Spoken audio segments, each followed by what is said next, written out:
और आज के फोकस में आज बात करेंगे एनिमेशन, वीएफएक्स, गेमिंग और कॉमिक्स के बढ़ते बाजार की, क्योंकि अब इफ़ी यानी जो गोवा में इंडियन इंटरनेशनल फिल्म फेस्टिवल चल रहा है उसमें इसकी बात हो रही है। भारत के मीडिया एंटरटेनमेंट इंडस्ट्री को कैसे एक नई पहचान दी जाए, कैसे इसमें स्किल्स और रोजगार के अवसर पैदा किए जाएं, इस पर लगातार चर्चा हो रही है। अभी ऑनलाइन गेमिंग को भी एक बड़ा फोकस माना जा रहा है। $4.6 बिलियन का ये बाजार हो सकता है 2026 तक। भारत की मीडिया एंटरटेनमेंट इंडस्ट्री का 20% एनिमेशन और वीएफएक्स पर आ रहा है। पूरी दुनिया में जो बढ़ता एआई और मशीन लर्निंग का चलन है, उससे ये आशंका जताई जा रही है कि जो वीएफएक्स और एनिमेशन में है उसमें कई सारी नौकरियां जा सकती हैं, लेकिन भारत में ये बढ़ता हुआ बाजार, और ऐसा लग रहा है कि जो एवीजीसी और एक्सटेंडेड रियलिटी में जो सेक्टर ऑफ एक्सीलेंस खोलने की तैयारी भारत सरकार द्वारा की गई है, उसका एक सकारात्मक असर दिखाई देगा। राजन नवानी जो कि अध्यक्ष हैं CII राष्ट्रीय जो कमेटी है इसकी, और इसके साथ ही हमारे साथ जो दूसरे मेहमान हैं वो भी जुड़ रहे हैं, उनका भी परिचय आपसे करा देते हैं। राजन नवानी साहब हैं और वरिष्ठ निर्माता रामोजी फिल्म्स के सब्बीर हुसैन साहब जुड़ रहे हैं। आप दोनों ही मेहमानों का बहुत बहुत धन्यवाद वक्त निकालने के लिए। राजन जी, आप ही से शुरुआत करते हैं। कितना बड़ा फैसला है ये सेक्टर ऑफ एक्सीलेंस बनाना, फिकी और CII के सहयोग से मुंबई में खुलने जा रहा है, और किस तरह से आप देखते हैं इंडस्ट्री को आगे बढ़ते हुए? नहीं, थैंक यू। और आपने बहुत ही बढ़िया डिस्क्रिप्शन दिया है ये सेक्टर के बारे में।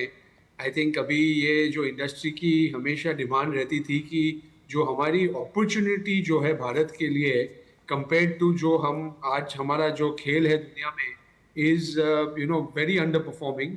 और अभी हमने ये तय किया है कि with government industry all working together to see how we can create millions of jobs अगले 25 साल में as we go towards a विकसित Bharat in this sector is a very strong message जो गवर्नमेंट के द्वारा और इंडस्ट्री के साथ में जो ये COE बनने जा रहा है। ये जो Indian institute of creative technologies जो सेंटर ऑफ एक्सीलेंस बनेगा, उसमें सारे जो कंटेंट और टेक्नोलॉजी को जो मिलाकर जो दुनिया में चेंज हो रहा है, वो भारत की तरफ से हमारा कैसे रोल ज़्यादा प्ले हो सकता है उसके बारे में है।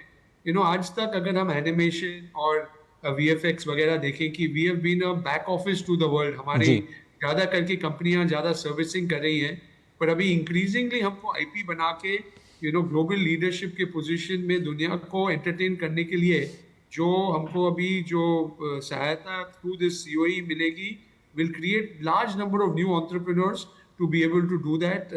आज भारत में IP क्रिएशन और IP के द्वारा जो GDP ग्रोथ जो होगा उसके उस तरीके से हम देख रहे हैं कि ये लार्जर प्ले हो सकता है। And this cuts across animation, VFX, video gaming. जो आप बोलते हैं कि जो वीडियो गेमिंग है वो $200 बिलियन ग्लोबल इंडस्ट्री, और मोबाइल के जरिए इंडियन के जो थीम्स हैं, क्रिकेट जो है वगैरह, ऐसे गेम्स हम इंडिया की तरफ से अपना सॉफ्ट पावर जो है वो ज्यादा करके दुनिया में करवा सकते हैं। बिल्कुल। तो बहुत सी चीजें हैं जो जिससे ये चीजों से काफी फायदा होगा। सब्बीर हुसैन साहब जो कि सीनियर प्रोड्यूसर हैं, जी सर, और वर्चुअल और motion capture studio ETV Ramoji film city के साथ जुड़े हैं, बहुत धन्यवाद सर। स्किलिंग की दुनिया में आप एक बड़ा काम कर रहे हैं। प्रोडक्शन हमने देखा है रामोजी राव फिल्म सिटी के बारे में कौन नहीं जानता है, सब लोग VFX में जो बाहुबली और RRR के सेट्स देखने के लिए जाते हैं वहाँ पर। स्किलिंग के लिहाज से बात करें सर, तो कितनी बड़ी अपॉर्चुनिटी है युवाओं के लिए खासतौर पर, क्योंकि प्रधानमंत्री कहते हैं कि आपको गेम खेलना नहीं है बल्कि दुनिया के लिए गेम बनाने हैं। जी, ये बहुत ही महत्वपूर्ण बात आपने कहा है इसमें, क्योंकि हमारे जैसे रामोजी फिल्म सिटी में नॉट ओनली फिल्म्स बना रहे हैं काफी सालों से, अभी हमारे पास बच्चों के लिए कंटेंट एक एनिमेशन डेडिकेटेड चैनल भी है ETV बाल भारत करके, जो सारे लैंग्वेजेस में उपलब्ध है अभी फिलहाल। और हमने देखा है कि मतलब जैसे कंटेंट क्रिएशन ही नहीं हो गया, जैसे उस कंटेंट को हम गेमिफिकेशन भी किया जा सकता है। ये एक बहुत बड़ा अपॉर्चुनिटी है जहाँ पे हमारा जो इंडियन कंटेंट है, खासकर हम लोग ओरिजिनल्स भी बनाते हैं, और इस ओरिजिनल्स को हम किस तरीके से आगे जाके एक गेमिफिकेशन मोड में भी किया जा सकता है, उसका लिए भी एक अपॉर्चुनिटी है। प्लस ये भी हमने देखा है, जैसे रमन जी ने अभी थोड़ी देर पहले कहा है, स्किल सेट और टैलेंट का बहुत आने वाले दिनों में डिमांड होने वाला है। इसका थोड़ा हमारे पास कमियां है, हमारे पास प्रोफेशनल स्टूडियोज, प्रोफेशनल लर्निंग, और हम ये भी चाहते हैं कि देश के कोने कोने, जैसे कि मान लीजिए कि अभी हम हैदराबाद में कर रहे हैं, ये सारी चीजें बंगाल, उड़ीसा, आसाम, नॉर्थ ईस्ट या नॉर्थ इंडियन का जो शहर है उसमें भी जितने भी टैलेंट्स है वो लोग भी इस टैलेंट पूल के अंदर आए। तो NCOE जो अभी रिसेंटली एस्टेब्लिश हुआ है, जिसका गठन हुआ है, आशीष कुलकर्णी जी है, बीरेन जी है उसमें, उनके जो नेतृत्व में जो भी उनका लीडरशिप है, उनका जो एक्सपीरियंस है, उसमें जो स्टेट लेवल का एवीजीसी एक्सआर का एक पॉलिसीज बन रहा है, उसमें टैलेंट पुल होगा, उसमें जैसे आईपी क्रिएशन हो सकता है, कंटेंट बनाने के काम हो सकता है, और ये जो गेमिंग इंडस्ट्री है जिसके बारे में आप उल्लेख कर रहे हैं, उसमें भी बहुत ज्यादा इसमें भागीदारी, उसमें हिस्सेदारी हो सकता है यंगस्टर्स के लिए। हम जानते हैं कि लाइक जॉब सिनेरियो क्रिएट करने के लिए हमको नया नया रास्ता, नया नया चीजों को ऊपर जाना पड़ेगा, और हमारे हमारे देश में क्रिएटिव लोगों का कोई कमी नहीं है। हमारे कोने कोने में यंगस्टर्स बहुत बहुत ही ज्यादा क्रिएटिव है, एक्सपोजर और उनको अपॉर्चुनिटी की जरूरत है अभी फिलहाल। और एनसीओ मेरे ख्याल से बहुत ही बड़ा मेरे ख्याल से एक कदम है गवर्नमेंट ऑफ इंडिया की तरफ से, जो आने वाले दिनों में एक अच्छा रोल प्ले करेगा। क्योंकि हम खुद इंडस्ट्री में रहे, हमने देखा है कि जब हम आईपी क्रिएट करते हैं, उसको एग्जीक्यूट करने में, एनिमेशन बनाने में, बिल्कुल 3D एनिमेशन, एनिमेशन करने में, उसमें एग्जीक्यूशन लेवल पे हमारा टैलेंट जितना होना चाहिए उसका कमी है अभी भी। और बड़े बड़े पैमाने में लोग चाहिए, बड़े बड़े, it is an industry kind of a thing. So अभी अगर हम सारे इंडिया से इस टैलेंट पूल को स्टेट वाइज इकट्ठा करके नेशनल लेवल पे रिप्रेजेंट कर सकते हैं उनको, हम डेफिनेटली इंटरनेशनल लेवल पे बहुत सारे चीजें कर सकते हैं। जैसे आप छोटा भीम को देख लीजिए, इतना 190 कंट्री में मेरे ख्याल से उसको देखा जाता है, वो बहुत बड़ा उपलब्धि है Indian content point of view से।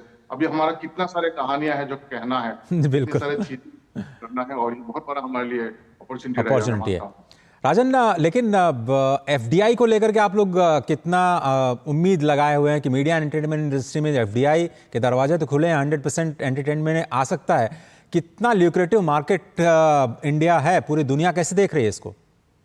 नहीं, आप सही बोल रहे हैं। एंड आई थिंक जो जैसे हमारी बात हो रही है कि जैसे इंडियन टैलेंट वैल्यू चेन में ऊपर जाएगा, उस तरीके से मेरे हिसाब से काफी इन्वेस्टमेंट, इंटरनेशनल इन्वेस्टमेंट, एफडीआई वगैरह भी आ सकती है। बिकॉज इंडिया का दो स्ट्रेंथ्स है इंडिया के। एक तो हमारी टैलेंट है, जो आज वैसे भी सारे, अगर आप हॉलीवुड देखिए, बाकी देखिए, उसका जो सर्विसिंग जो हो रही है, एनिमेशन, वीएफएक्स, काफी गेमिंग स्टूडियोज के जो बैकएंड्स भी हैं वो इंडिया में है।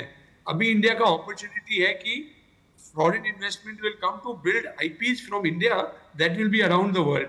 तो एक तो वो चीज है जिसके लिए हमको वैल्यू चेन में जो हमारी टैलेंट है उसको काफी अपवर्ड मूव करनी है, और हम ये काफी देख रहे हैं। हमारे साथ भी वार्नर वगैरह जुड़े हुए हैं, काफी ग्लोबल कंपनीज अभी आ रहे हैं, क्राफ्टन वगैरह, with whom we are partnered on equity basis, and we are seeing as Jet Synthesis also a big pull from global investors wanting to do more for India to build IPs from here for the world.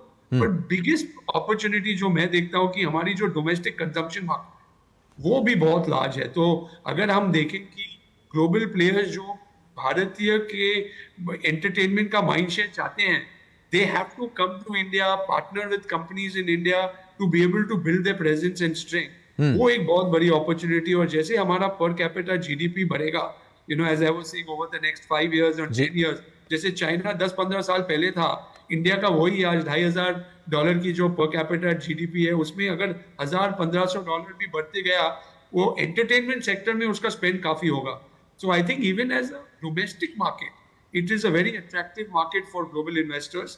Also, to use Indian talent and Indian companies to do more from India, for India and for the world. So I am very ji optimistic कि ये बिल्कुल चीजों में काफी push होगी, और government और industry अगर साथ इसको लेके चले तो I think sky is. Submit चलते चलते, चूंकि ईटीवी नेटवर्क का रीजनल फुटप्रिंट शायद सबसे बड़ा है पूरी दुनिया में, स्टेट गवर्नमेंट्स को आप क्या कहना चाहेंगे प्रोएक्टिवली, क्योंकि केवल हैदराबाद और मुंबई से काम नहीं चलने वाला है? जी बिल्कुल, आप सही फरमा रहे हैं। इसमें अभी जैसे गवर्नमेंट ऑफ इंडिया ने ऑलरेडी इनिशिएटिव लिया है, जैसे एवीजीसी एक्सआर पॉलिसी को तैयार किया है, और हर स्टेट को बोला है आपका एक रिप्रेजेंटेशन हो। तो मेरे ख्याल से ये इससे बड़ा मौका नहीं हो सकता, क्योंकि इससे पहले हमने एवीजीसी सेक्टर में इतना इस तरह के कदम लेते हुए नहीं देखा है।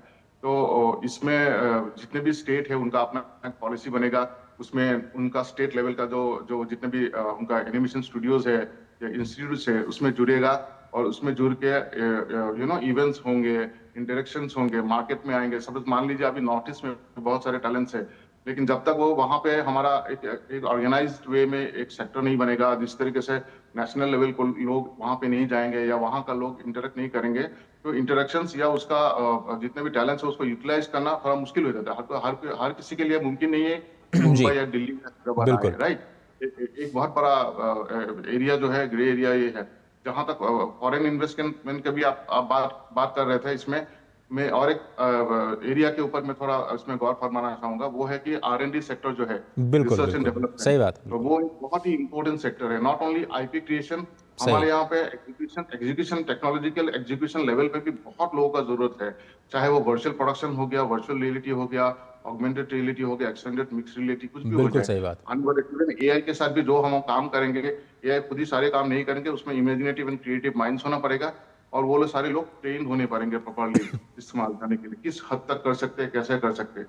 तो उसको उसके लिए रिसर्च एंड डेवलपमेंट, चाहे वो हमारे इंडिया के अंदर हो, चाहे हम थोड़ा फॉरेन कोलैबोरेशन करें, उसमें जितने भी देश इसमें विकसित है इस एरिया में, उन लोगों से कोलैबोरेट करके हमारा एनसीओई इसमें कुछ बड़ा इनिशिएटिव कदम लेंगे, तो मेरे ख्याल से India will be unstoppable in this entertainment field. बिल्कुल सही कहा आपने सब्बीर हुसैन साहब की जो AR VR की टेक्नोलॉजी है, अगर एजुकेशन की बात करें तो बहुत बड़ा पोटेंशियल है और उसमें भी उसका इस्तेमाल हो सकता है हमारे जो नई युवा पीढ़ी है उसको अपस्केल करने के लिए। बहुत धन्यवाद राजन नवानी साहब, आपका शुक्रिया। सब्बीर हुसैन साहब जी बहुत बहुत धन्यवाद वक्त निकालने के लिए।